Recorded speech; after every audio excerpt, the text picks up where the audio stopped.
O Observatório do Espaço Público da Universidade Federal do Paraná é composto por pesquisadores de várias áreas do conhecimento.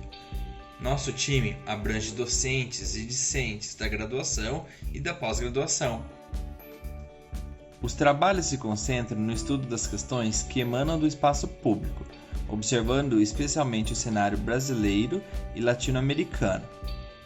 Atuamos em ensino, pesquisas, eventos e extensões, visando sempre a promoção da ciência nacional, a democratização do aprendizado e o contato com a comunidade interna e externa à universidade.